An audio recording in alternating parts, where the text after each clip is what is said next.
मान लीजिए गेम खेल रहे हो, खेलते वक्त भी आप इस तरह से कोई इस तरह का गेम ऐसे करो जिसमें हवा बाहर निकालनी हो, उसमें लंग्स उसके पंप करें, ठीक है।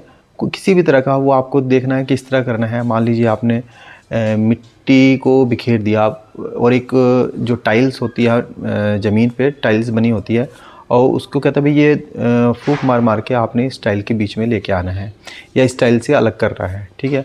बॉल्स को भी आप रख सकते हो, ठीक है, बॉल्स को भी आपने फूंक मार मार के उसको आगे लेके जाना है। तो किसी भी तरीके से गेम्स के आपको उसको ये बताना ही नहीं है कि आप इसको स्पीच थेरेपी दे रहे हो, आप खेल खेल में इसको सिखाओगे। कोई भी तरीका हो सकता है, ये तो सिर्फ फॉर एग्जांपल है, आपको समझाने के लिए है।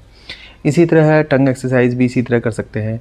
आप प्लेट में रख के शहद के अलग अलग बूंदें डालें और उसको बोले बेटा इसको चाटे, या चॉकलेट के थोड़े थोड़े पीसीज आप लगा सकते हैं, कहो इसको चाटे।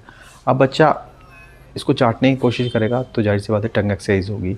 यहाँ पर लगा सकते हैं, ऊपर नीचे लगा सकते हैं, ऊपर लगा सकते हैं, नीचे लगा सकते हैं।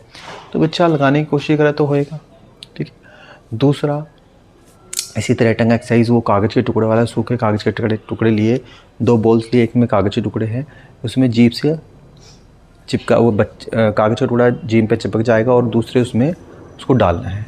तो वो ऐसे करेगा तो जाहिर सी बात है इन आउट होगी। किसी न किसी तरह से टंग एक्सरसाइज उसको करवानी है, ठीक है। और भी टंग एक्सरसाइज और भी तरीके से हो सकती है कि आपने जैसे कि बॉल ली और बॉल को जीभ से खिसका के आपने आगे लेके जाना है। जाहिर सी बात है आपने हाइजीन का तो इसमें ध्यान रखना पड़ेगा, बॉल साफ़ होनी चाहिए, क्लीन होनी चाहिए, ठीक है। और इसके अलावा आप स्पून रखिए ऐसे मुंह पे और उसके आगे बॉल रखोगे तो वो ऐसे दबाने की कोशिश करेगा, और जब दबाने की कोशिश करेगा तो उसके टंग पे भी प्रेशर डालेगा।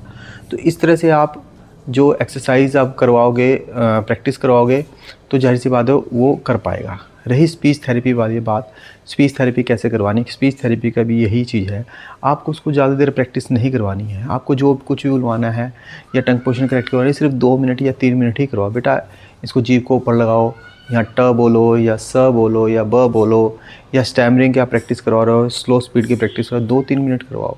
करवाने के बाद छोड़ दो उसको ये लगना नहीं चाहिए कि आप स्पीच थेरेपी करवा रहे हैं।